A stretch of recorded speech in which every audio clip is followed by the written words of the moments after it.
ಪಂಚಮಸಾಲಿ ಶ್ರೀ ಮತ್ತು ಸಮುದಾಯದ ನಾಯಕರುಗಳ ಮಧ್ಯೆ ತಿಕ್ಕಾಟ ಏರ್ಪಟ್ಟಿದೆ. ಈಗಾಗಲೇ ಯತ್ನಾಳ್ ಬೆನ್ನಿಗೆ ಜಯಮೃತ್ಯುಂಜಯ ಶ್ರೀ ನಿಂತಾಗಿದೆ. ಕೂಡಲಸಂಗಮ ಪಂಚಮಸಾಲಿ ಪೀಠದಿಂದ ಅವರನ್ನ ಪದಚ್ಯುತಗೊಳಿಸಬೇಕು ಅಂತ ನಾಯಕರುಗಳು ಸಭೆಯನ್ನ ಹಮ್ಮಿಕೊಂಡಿದ್ದಾರೆ. ಹುಬ್ಬಳ್ಳಿಯ ಖಾಸಗಿ ಹೋಟೆಲ್ನಲ್ಲಿ ಪಂಚಮಸಾಲಿ ನಾಯಕರುಗಳು ಸೇರೋ ಮೂಲಕವಾಗಿ ಈ ಸಭೆಯನ್ನ ನಡೆಸ್ತಾ ಇದ್ದು, ಮಾಜಿ ಸಚಿವ ನಿರಾಣಿ, ಶಾಸಕ ವಿಜಯಾನಂದ ಕಾಶಪ್ಪನವರ್, ಮಾಜಿ ಶಾಸಕರಾದ ಮೋಹನ್ ಲಿಂಬಿಕಾಯಿ, ಎಸ್ಐ ಚಿಕ್ಕನಗೌಡ್ರ ಮತ್ತು ಎಂಎಸ್ ಅಕ್ಕಿ ಸೇರಿದಂತೆ ಹಲವಾರು ಉತ್ತರ ಕರ್ನಾಟಕ ಭಾಗದ ಅನೇಕ ನಾಯಕರು ಈ ಸಭೆಯಲ್ಲಿ ಭಾಗಿಯಾಗಿದ್ದಾರೆ, ಚರ್ಚೆಯನ್ನು ನಡೆಸ್ತಾ ಇದ್ದಾರೆ. ಈಗಾಗಲೇ ಕಾಶಪ್ಪನವರು ಮಾತನಾಡೋ ಮೂಲಕವಾಗಿ ಸಮುದಾಯದ ನಾಯಕರುಗಳು ನಿರ್ಧಾರ ಮಾಡೋ ಮೂಲಕವಾಗಿ ಶ್ರೀಗಳು ಬೇಕಾ ಬೇಡವಾ ಅಂತ ನಿರ್ಧಾರ ಮಾಡ್ತೀವಿ, ಅದನ್ನು ಪೀಠ ನಿರ್ಧಾರ ಮಾಡುತ್ತೆ ಅಂತೆಲ್ಲ ಹೇಳಿದರು. ಈಗಾಗಲೇ ಯತ್ನಾಳ್ ಪರವಾಗಿ ಅವರು ನಿಂತಿದ್ದಾರೆ, ಅದನ್ನೇ ಮುಂದುವರಿಸಿದ್ದಾರೆ ಶ್ರೀಗಳು. ಏನಾಗುತ್ತೆ ಈ ಸಭೆಯ ನಂತರದಲ್ಲಿ ನೋಡಬೇಕು. ಮತ್ತಷ್ಟು ಮಾಹಿತಿ ಪಡೆಯೋಣ ನಮ್ಮ ಪ್ರತಿನಿಧಿ ಸುನಿಲ್ರಿಂದ. ಸುನಿಲ್, ಸಭೆಯನ್ನ ನಡೆಸ್ತಾ ಇದ್ದಾರೆ, ಸಭೆಯಲ್ಲಿ ಫೈನಲ್ ಡಿಸಿಷನ್ ಏನು ಅನ್ನೋದು ಈಗ ಹೊರಗೆ ಗೊತ್ತಾಗಿರೋ ಹಾಗೆ ಅದೇ ಬರುತ್ತಾ ಹೇಗೆ? ದಿವ್ಯಜ್ಯೋತಿ, ಪ್ರಮುಖವಾಗಿ 3-4 ಅಜೆಂಡಗಳ ಮೂಲಕ ಪಂಚಮಸಾಲಿ ಮುಖಂಡರು ಇವತ್ತು ಸಭೆಯನ್ನು ನಡೆಸ್ತಾ ಇದ್ದಾರೆ. ಒಂದು, ಸ್ವಾಮೀಜಿಯವರನ್ನ ಪೀಠದಿಂದ ಕೆಳಗಿಳಿಸಬೇಕು. ಎರಡನೇದು, ಯತ್ನಾಳ್ ಅವರು ಏನು ಮಾತನಾಡ್ತಾ ಇದ್ದಾರೆ ಅದಕ್ಕೆಲ್ಲದಕ್ಕೂ ಉತ್ತರ ಕೊಡಬೇಕು.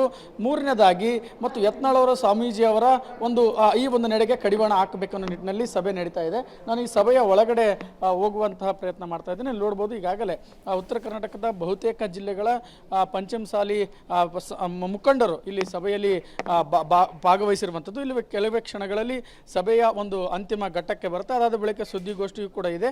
ಸೊ ಹೀಗಾಗಿ ಇದು ಒಂದು ತೀವ್ರ ಕುತೂಹಲಕ್ಕೆ ಕಾರಣವಾಗಿರುವಂಥದ್ದು. ಸೊ ಇಲ್ಲಿ ನಮ್ಮ ಜೊತೆ ಮಾಜಿ ಶಾಸಕರಾದಂತಹ ಮೋಹನ್ ಲಿಂಬಿಕಾಯಿ ಅವರು ಇದ್ದಾರೆ, ಅವ್ರನ್ನ ಮಾತಾಡಿಸ್ತಾ ಹೋಗೋಣ.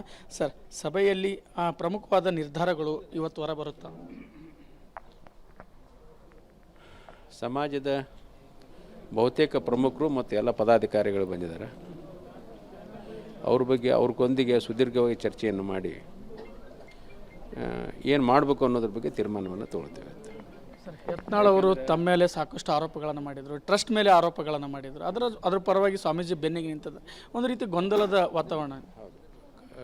ಖಂಡಿತವಾಗಿ ತಾವು ಹೇಳೋದು ಸರಿ.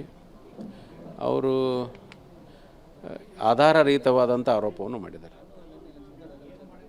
ನಮಗೆ ಬಹಳ ನೋವಾಗುವಂಥದ್ದು ಅಂತಂದ್ರೆ ಅವರಿಗೆ ಟ್ರಸ್ಟಿನ ಬಗ್ಗೆ, ಟ್ರಸ್ಟಿನ ಪದಾಧಿಕಾರಿಗಳ ಬಗ್ಗೆ ಮತ್ತು ಅಲ್ಲಿ ಆಸ್ತಿಗಳ ಬಗ್ಗೆ ಸರಿಯಾಗಿ ಏನೂ ಗೊತ್ತಿಲ್ಲದ ಅವ್ರು ಮಾಡ್ಯಾರ.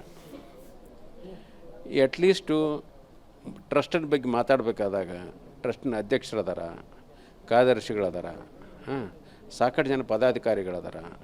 ಮತ್ತು ಇವು ಯಾರೂ ಬೇಡ ಅಂತ ತಿಳ್ಕೊಂಡಂತಂದ್ರೆ ಈಗ ಟ್ರಸ್ಟಿನ ಪ್ರಾಪರ್ಟಿನ ಇವ್ರು ಹೊಡೆದಾರ ಅಂತೇನು ಮಾತಾಡ್ತಾರಲ್ಲ, ಆ ಪ್ರಾಪರ್ಟಿ ರೆಕಾರ್ಡ್ ತೆಗೆದು ನೋಡಿದ್ರೆ ಅವ್ರಿಗೆ ಗೊತ್ತಾಗತ್ತೆ.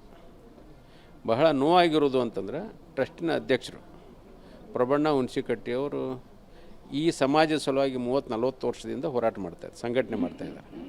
ನಾವೆಲ್ಲ ಇತ್ತಿತ್ತಲಾಗ ಬಂದವರು. ಅವ್ರ ಬಗ್ಗೆ ಏನೂ ಗೊತ್ತಿರಲಾರ್ದನ್ನು ಮಾತಾಡಿದ್ದು ಅವ್ರ ಮನುಷ್ಯನೂ ಆಗಿದ್ದಲ್ಲ, ಇಡೀ ಸಮಾಜದ ಮನುಷ್ಯನೂ ಆಗೈತಿ. ಸಭೆಯಲ್ಲಿ ಸ್ವಾಮೀಜಿ ಅವ್ರನ್ನ ಪೀಠದಿಂದ ಕೆಳಗೆ ಚರ್ಚೆ ಕೂಡ ಆಗುತ್ತೆ ಅಂತ ಒಂದು ಮಾತು. ಅದು ಕೂಡಿದ ಮ್ಯಾಗ ಅದು ವಿಚಾರ ಮಾಡ್ತೀವಿ. ಅದ್ರ ಬಗ್ಗೆನೂ ಚರ್ಚೆ ಆಗಿಲ್ಲ. ಕೂಡಿದ ಎಲ್ಲರೂ ಕೂಡ್ಕೊಂಡು ಒಟ್ಟಾರೆಯಾಗಿ ನಮಗೇನು ಸಮಾಜ ಸಂಘಟನೆ ಆಗಬೇಕು, ಕೂಡಲಸಂಗಮ ಪೀಠ ಅಭಿವೃದ್ಧಿ ಆಗಬೇಕು ಮತ್ತು ಸಮಾಜದ ಅಭಿವೃದ್ಧಿ ಸಲುವಾಗಿ ಚಿಂತನೆ ಮಾಡಬೇಕು ಅನ್ನೋದು ನಮ್ಮದು ಎಲ್ಲರ ಅನಿಸಿಕೆ.